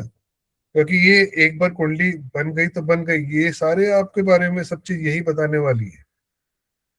आपको कौन सी बीमारी होने वाली है, आपकी क्या प्रॉब्लम आने वाली है, आपकी बोली कैसे रहेगी, आपकी हेल्थ कैसे रहेगी, आपका एजुकेशन कैसे रहेगा, आपका प्रोफेशन कैसा रहेगा, कितना कमाओगे, कितना खर्च करोगे। ऐसा नहीं कि जितना कमा रहे हो उससे ज्यादा खर्च कर रहे हो, या उल्टा हो रहा है कि कमा ज्यादा रहे हो, खर्च तिनका कर रहे हो, है ना। एफर्ट्स लगाते हो आप, रिजल्ट नहीं मिलते। ऐसा क्यों होता है कि कभी कभी गाड़ी अटक सी जाती है। मन चंचल है, क्योंकि चंद्र सबसे ज्यादा तेज चलने वाला ग्रह है, तो हमारा मन भी उसी तरह से चलता है। एक पल में खुश रहे, एक पल में डिप्रेशन में आ जाएगा। ये सिर्फ चंद्र के जो गोचर रहते हैं ना, क्योंकि देखो ये जितने भी ग्रह हैं ना, स्टेबल तो नहीं रहते, अभी भी चल रहे हैं, हमेशा चला चलामायन रहते हैं, ये मूवेबल रहते हैं, मूव करते रहते हैं। और वही चीज हमको असर करती है। चंद्र का जो भी गोचर रहेगा, ट्रांसिट रहेगा, मूवमेंट रहेगा, वो हमारे सीधे सीधे मन की स्थिति को यहाँ पर दिखाता है। सबसे मजेदार चीज ये है, जब भी मेरे पास जो कोई क्लाइंट आता है या जातक आता है पूछने का, तो वो उसी दिन आता है लगभग लगभग जब उसके चंद्र राशि से, जो उसकी राशि उससे जा रहा हो या उसके त्रिकोण से जा रहा हो, तो तभी मन हुआ उसका आने की, उससे पहले नहीं होगा। बोलते ना सबके योग लिखे रहते हैं, तो योग है भाई साहब ये। तो मैं मोटा मोटा बता देता हूँ। ये मंगल जो है, यहाँ मेष राशि का स्वामी है, वृश्चिक राशि का भी स्वामी है। लेकिन आगे इसको और डिटेल में जाएंगे ना, तो तत्व बदल जाते हैं। यहाँ ये फायर एलिमेंट है, अग्नि है, तो यहाँ पर ये जल तत्व बन जाता है। 4 तरह के तत्व होते हैं, अग्नि, पृथ्वी, वायु, जल। अग्नि, पृथ्वी, वायु, जल। अग्नि, पृथ्वी, वायु, जल। इसी तरह से आपको देखना है। तो जब बोलते हैं अग्नि, तो मंगल यहाँ पर भी है, मंगल यहाँ पर भी है, तो दोनों मंगल एक जैसे नहीं रहेंगे, है ना।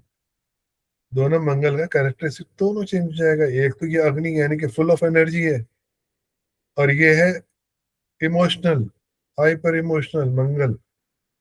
मंगल क्या है, अब इसको थोड़ा दूसरे तरीके से समझाता हूँ मैं आपको।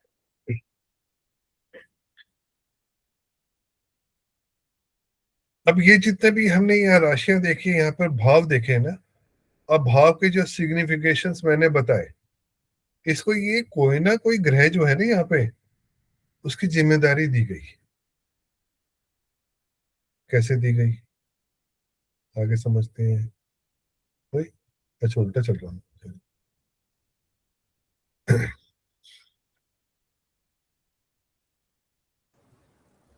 अब जो मैं बता रहा हूँ, ये भाव पे ही है, ठीक है ना। इसका राशियों से कोई लेना देना नहीं है। हमने वो राशि के स्वामी समझे, लेकिन भाव जो है और ग्रहों का संबंध कैसे रहेगा, ये समझो आप। हर भाव को एक ग्रह या एक ग्रह को कुछ भावों का कारकत्व यानी सिग्निफिकेटर बनाया गया। अगर हम सूर्य यानी अगर हम सर की बात करेंगे, हेड की बात करेंगे, ये ब्रेन की बात करेंगे, तो पहला भाव का जो कारक है वो है सन, सूर्य। सिग्निफिकेटर क्या है, सूर्य, ठीक है। सूर्य को एक और जगह, क्योंकि सूर्य ये आप जब हम जन्म लेते हैं, हमारे शरीर में जो आत्मा का प्रवेश हुआ, तो वो सूर्य था, है ना। सूर्य की वजह से हमारे शरीर में आत्मा आई, तो इसलिए इसको आत्मा का कारक बोलते हैं सूर्य। साथ ही साथ सूर्य जो है हमारे पिता का भी कारक है।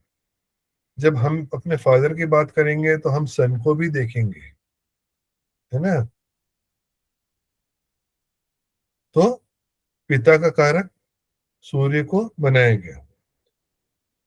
अब सरकारी नौकरी हो या गवर्नमेंट हो या राजा का विभाग हो, तो सूर्य उसको भी इंडिकेट करता है। तो सूर्य को 3 जगह कारक बना दिया। एक तो आपके आत्मा का कारक, आपके हेड से संबंधित, आपके पिता का कारक, और सरकारी नौकरी या गवर्नमेंट से संबंधित कोई भी काम। जरूरी नहीं गवर्नमेंट का ही नौकरी हो सकता है गवर्नमेंट का आप टेंडर्स उठा रहे हो या पॉलिटिक्स में चले गए हो, है ना। ये भी होता है बहुत से। तो सूर्य को गवर्नमेंट मान के चलना, राजा महाराजाओं के जमाने गए, ठीक है। गुरु, पूरे जितने भी 7 जो प्लेनेट है, सबसे इंपॉर्टेंट, सबसे शुभ जो प्लेनेट है वो है जुपिटर, गुरु। और ये मतलब पृथ्वी को प्रोटेक्ट करता है। इससे जो भी अटैक होता है पृथ्वी पे, ये पहले गुरु यानी जुपिटर बहुत बड़ा है, उसको कवर करके रखता है, तो उस पे आता है, वहीं पर वो खत्म हो जाता है। छोटे मोटे मेट्रोस वगैरह, बुच्चल तारा वगैरह हमारे को यहाँ पर आते हैं, अटैक करते हैं। अदरवाइज पृथ्वी को सेफ गार्ड करने वाला है जुपिटर, गुरु, है ना। तो इसको इसके लिए देवता मान लिया गया है, सबसे शुभ ग्रह, सबसे पॉजिटिव प्लेनेट, सबसे बेनिफिक प्लेनेट। ये सारे शब्द मैंने यूज कर लिए, इंग्लिश वाले को इंग्लिश समझ में आ जाएगा, हिंदी वाले को हिंदी समझ में आ जाएगा, मेडिकोर को मेडिकोर समझ में आ जाएगा। अब जब इंपॉर्टेंट है तो भाई साहब इसको डिपार्टमेंट भी तो बहुत सारे मिलने चाहिए ना, कार्यकत्व। तो यहाँ पे देखो, देखो एक गुरु को हमेशा समझना, वो ऐसी चीज जो एक्सपेंड हो। गुरु यानी एक्सपेंशन, बैठा लिया दिमाग में। सूर्य अग्नि है, एनर्जी है ना।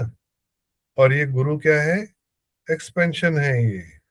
इसको जीव कारक भी बोलते हैं।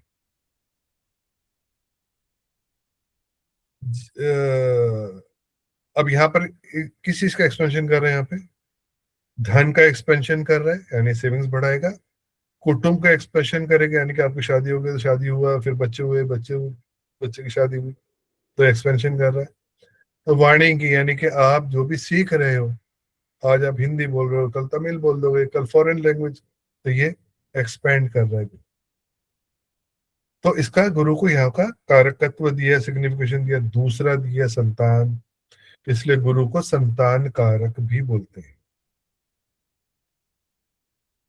संतान कारक गुरु को बोलते हैं। या 5 लिखा है, सिंह राशि है, तो सूर्य को यहाँ पे पुत्र कारक बोल देते हैं, मतलब पुत्र का कारक, है ना। अब गुरु यहाँ क्या एक्सपेंड कर रहा है?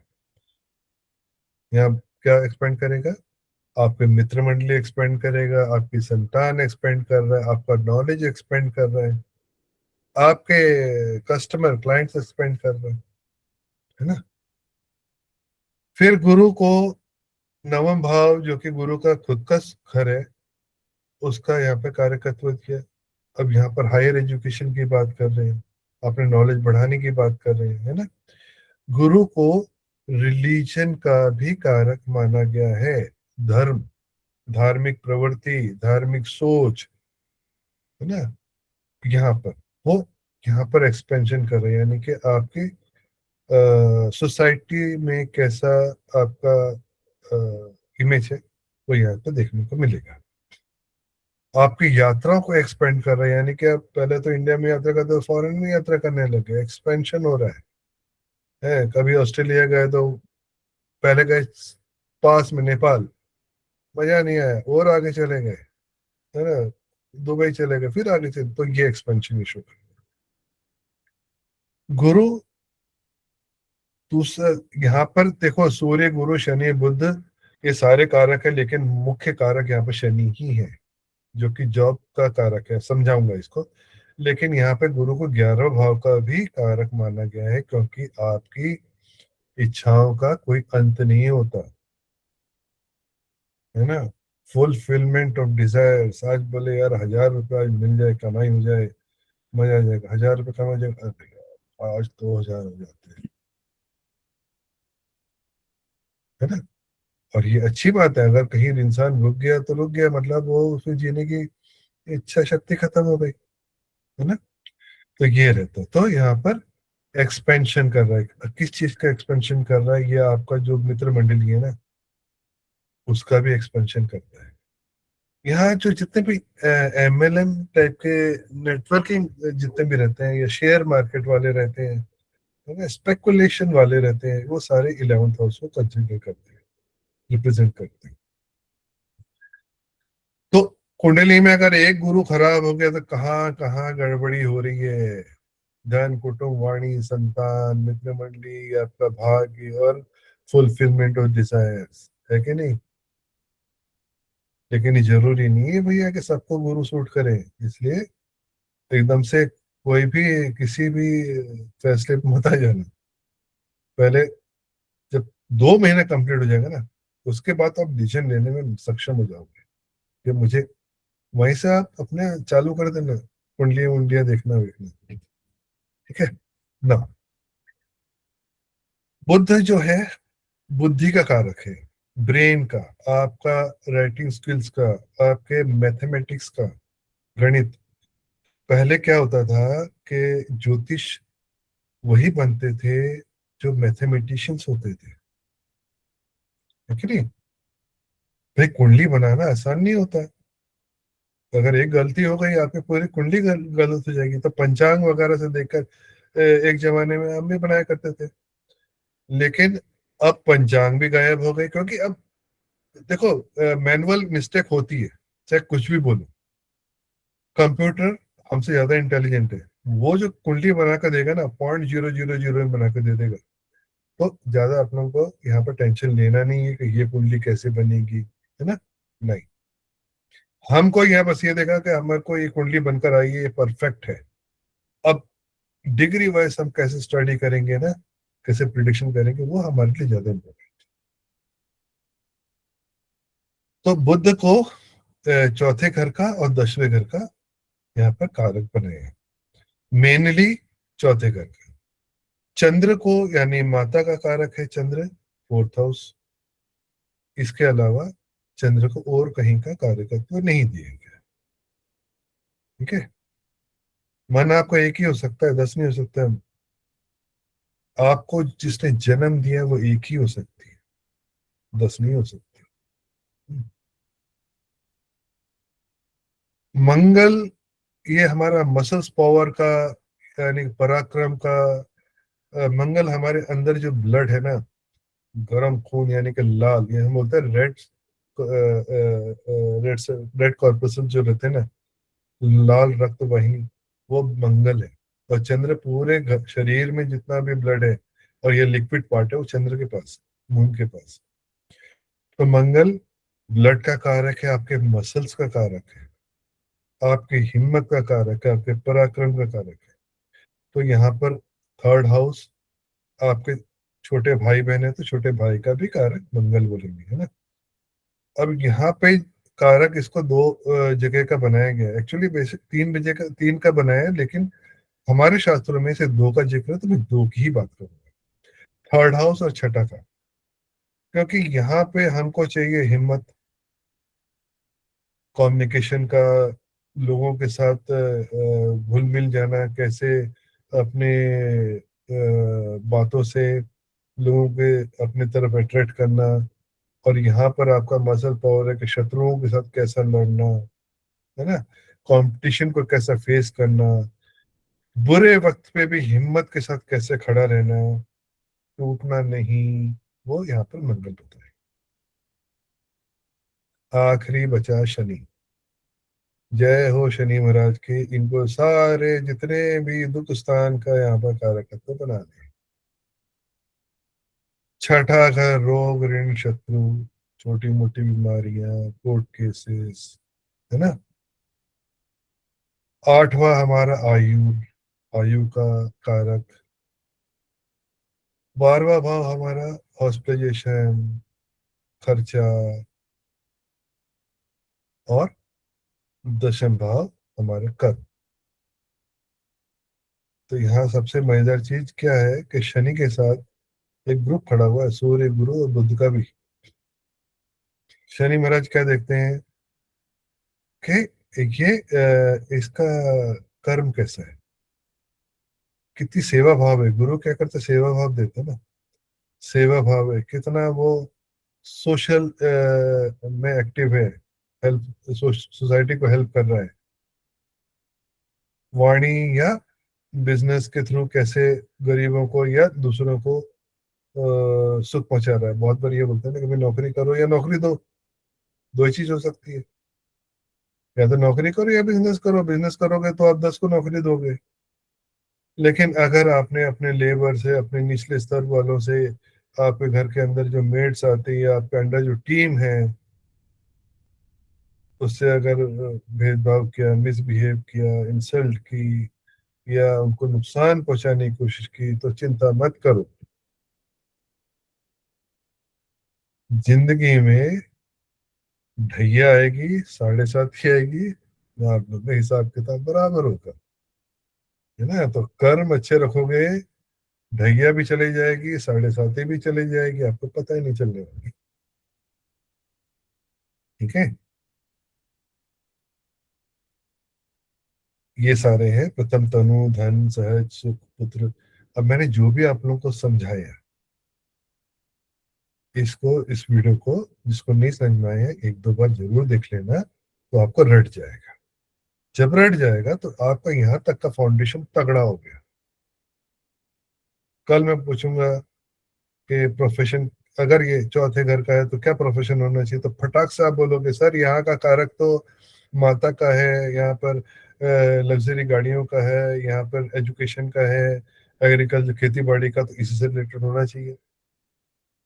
बोलेंगे क्या भाई इसको क्या बीमारी होगी, सर ये छाती का पार्ट है ना, यहाँ पर ये वाले ग्रह बैठे हैं। अगर सपोज मंगल यहाँ बैठा हुआ है ना, तो मंगल क्या बोलेंगे मसल से रिलेटेड है, तो हो सकता है छाती के मसल्स वीक पड़ रहे हो, या फिर वहाँ एक्सीडेंट हो गया हो, या वहाँ से खून निकल रहा हो। तो मंगल क्या बोलते हैं हम लोग, ऐसा खून जो शरीर से बाहर निकले, सर्जरी। केतु भी वही काम करता है। केतु यानी कि कैंची होती है, या उस तरह बोल लो है ना, या सुई बोल लो, चुभने वाला सब केतु है। काटने वाला, छुरी, चाकू, जितने भी आपको धारदार औजार दिखे वो सब आप देखना केतु है। त्रिकोण, वो भी केतु। त्रिकोण मतलब त्रिशूल, है ना, त्रिकोण नहीं, त्रिशूल, केतु। ठीक है, तो मेरे ख्याल से आज के लिए यहाँ तक खत्म करके, नहीं तो क्योंकि वो ओवरडोज हो जाएगा आपको, फिर बाउंस करेगा धड़ाधड़ धड़ा। ओके, अभी आप लोगों को कोई प्रश्न पूछना हो तो यहाँ पर मेरे से आप अपने डाउट्स अभी तक आज जो पढ़ा है ना उससे रिलेटेड आप पूछ सकते सर आपने हैं। वो एक साथ में लगाया 2 चार्ट्स। आप कुछ बोलने वाले थे उस चार्ट पे। चार्ट पे सिर्फ ये बताने पूछ रहा था कि पहला भाव कौन सा है, ताकि आप लोगों को ये समझ में आए कि भाव फिक्स्ड रहेंगे, राशियां चेंज होती रहेगी। चलो एक चीज में आप लोग प्रेजेंट करें, 2 मिनट में समझ में आ जाएगा आप लोगों को, है ना।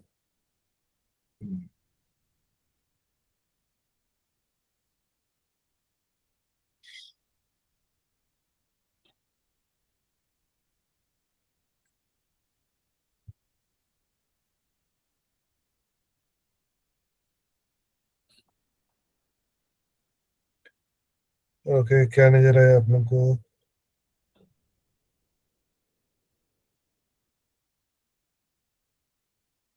हाँ कोई ये कुछ जो नजर आ रहा है? हाँ ये यही चार्ट आपने वहां जब पेस्ट किया ना, तो यूएस इन फर्स्ट भाव इज देखो मैं आपको बताता हूँ, ये वाला कौन सा भाव है? फर्स्ट भाव। फर्स्ट भाव, ये फर्स्ट भाव ही रहेगा, यानी कि तनु भाव रहेगा, हाँ है ना। हाँ क्या 5 लिखा थे, कंफ्यूज मत हो जाना कि पंचम 5th हाउस है, कि कुछ लोग हो जाते हैं, ये कंफ्यूजन होगा थोड़ा थोड़ा, धीरे धीरे क्लियर हो जाएगा। ये पहला भाव है, ये दूसरा भाव है, तीसरा है, चौथा है, पांचवा है, छठवा है, सातवां है, आठवां है, नौवां है, 10वां, 11वां, 12वां भाव है। या तो इसके बाद आपने वो बोला राशि स्वामी, हाँ, और राशि कैसे डिसाइड करेंगे वो वाला पार्ट। देखो चंद्र, ये देखा अब यहाँ पर ये लग्न है ना, 5 लिखा है, 5 लिखा है, यानी कि ये लियो साइन है, ये सिंह राशि है, तो इसका लग्न लग्न कौन सा हुआ? सिंह लग्न का, या है ना, लियो साइन का हो गया इसका।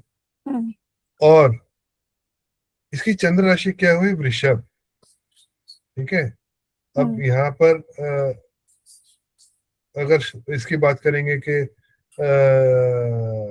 जो जो इसका लग्न है, इसको कैसे देखा जाए, तो पहला भाव यहाँ पर देखेंगे। यहाँ पर इसका स्वामी जरूरी नहीं है कि यहाँ पर ही बैठे। सूर्य, सूर्य कहाँ चला गया? ये छठे भाव में चला गया। तो हम यहाँ पर ऐसे पढ़ेंगे, है ना। अभी थोड़ा ज्यादा एडवांस हो जाएगा, इसलिए धीरे धीरे समझाऊंगा ताकि सब लोगों को समझ में आ जाए।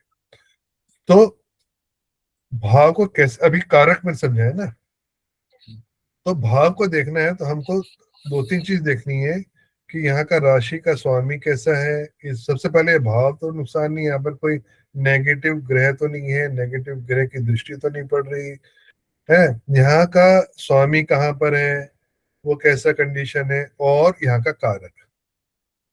अब यहाँ का पहला भाव का कारक तो सूर्य है। चलो मैं इसको रोटेट करता हूँ, ठीक है।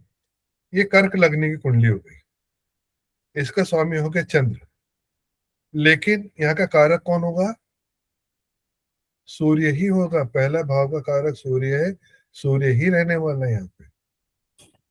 दूसरे भाव का कारक गुरु रहेगा, तीसरे का मंगल रहेगा, चौथे का चंद्र और बुध रहेगा, पांचवे का आपका गुरु रहेगा, छठे का मंगल और शनि रहेगा, सातवें का इकलौता एक शुक्र भूल गए थे अपन, शुक्र जो रहेगा उसको सिर्फ एक ही भाव का कारकत्व मिला, सातवें का, और उसको ज्यादा लोड नहीं दिया, है ना। 7th भाव का कारक जो है, 7th भाव में जो कारक है शुक्र है, तो शुक्र से हम शादी भी देखेंगे, मैरिड लाइफ भी देखेंगे, बिजनेस भी देखेंगे, ओके। और फिर यहाँ पर जो दुख स्थान यानी कि आपका अष्टम भाव 8th भाव यहाँ का कारक शनि को बताया गया। किसी किसी किताबों में यहाँ मंगल को भी दिया है, लेकिन मंगल यहाँ कारक नहीं है, कंफ्यूज मत होइएगा। हम जो पराशरी शास्त्र में जो लिखा है हम उसी को लेकर चलेंगे। ये जो आलतू फालतू जो लोगों ने टंटा फैलाया ना, उस पर नहीं उलझना एकदम, है ना। ऑथेंटिक सीखेंगे, वही हमको सबसे यूजफुल है, ओके। अब सपोज कि किसी का मिथुन लग्न है, चलो कोई बता दो कि किसी का एक लग्न कौन सा है, कोई भी एक आप बोल दे कि पहले भाव में कौन सा नंबर लिखा है। मैंने आप लोगों को बोला था सब अपने अपनी कुंडली खोल कर रखना, सबने खोल कर रखी है। जी सर। Very good. तो अभी जी बताइए, पहला आपके इधर पहले भाव में कौन सा नंबर लिखा है? 8 नंबर लिखा है, वृश्चिक 8 नंबर है, तो हम ये 8 नंबर को यहाँ कर देते हैं। तो यानी कि अभय जी का जो लग्न है वो वृश्चिक यानी स्कॉर्पियो हुआ। यानी वैसे बहुत ज्यादा इमोशनल है, दिखते में बहुत स्ट्रांग है, ऊपर से नारियल, लेकिन अंदर से देखे जाए तो सब। अब इनकी वाइफ ही बता सकती है या इनके मित्र मंडली बता सकती है, लेकिन मेरा सोचना ये है। अब यहाँ पे जो पहला भाव है ना, यानी कि इनका लग्न कौन सा हो गया, वृश्चिक हो गया, इसका स्वामी हो गया मंगल, है ना। अब मंगल देखेंगे कि हम कहाँ बैठा, इनकी कुंडली के हिसाब से देखेंगे। और चंद्र कहाँ बैठा है आपके लग्न में ही है सर। तो यहाँ पे सबसे मेजर चीज हो गई कि लग्न भी वृश्चिक हो गया, चंद्र भी वृश्चिक हो गया। तो ज्यादा उलझने की बात ही नहीं कि यहाँ पर लग्न भी देख रहे हो, चंद्र राशि भी अलग से देख रहे हो, कुछ नहीं। आबे जी ने बड़ा सिंपल कर दिया, भैया मेरे लग्न भी ये, चंद्र भी यही है। यानी कि शरीर, तन और मन का जो वो है ना, क्या बोलना चाहिए, कॉम्बिनेशन बड़ा सटीक है। तन वैसे ही वर्क करेगा जो मन चाहेगा, मन वैसे ही वर्क करेगा जो तन चाहेगा। वेरी इंटरेस्टिंग, है ना। ठीक है सर एक क्वेश्चन जी। सर, जैसे आपने अलग अलग भाव का बताया, इनका क्या रिप्रेजेंटेशन लगता है, तो सर इसमें इसके बोन को हम कहाँ देखते हैं? किसका? स्किन, स्किन और बोन, जैसे अंगों का तो आपने बताया, आगे बताऊंगा, सब ग्रहों की कारकत्व तो बताऊंगा, एकदम से करोगे तो डाइजेस्ट नहीं होगा। ठीक है सर, ठीक। स्किन जो है ना, बुध और शुक्र के पास है। हड्डी व कारक सूर्य है, शनि को भी कहीं कहीं बताया जाता है, लेकिन हड्डी, दांत, ये सारा सूर्य के पास है।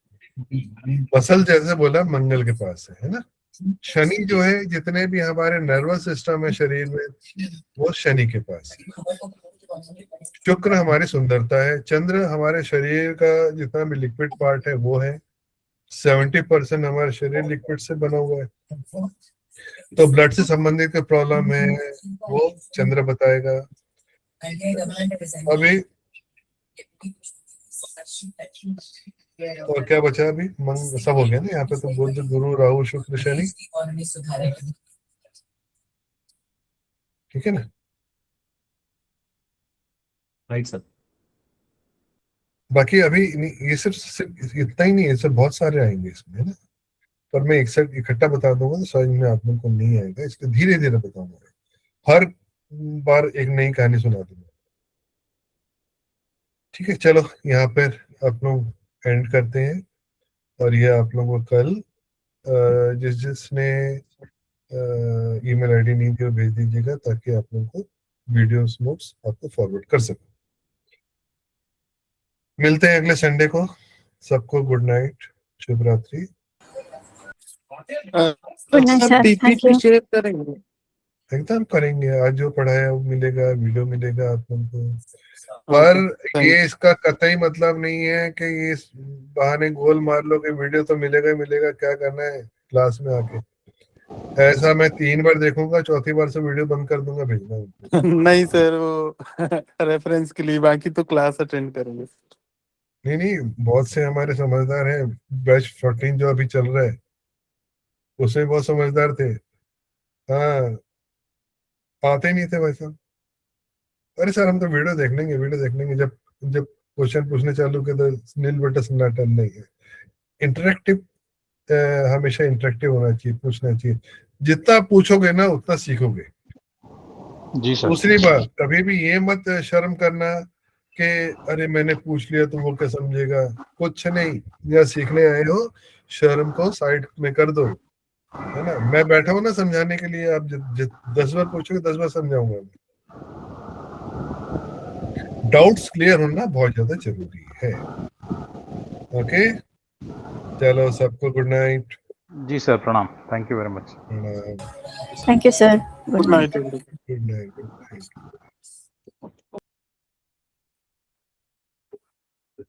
Money ji good night.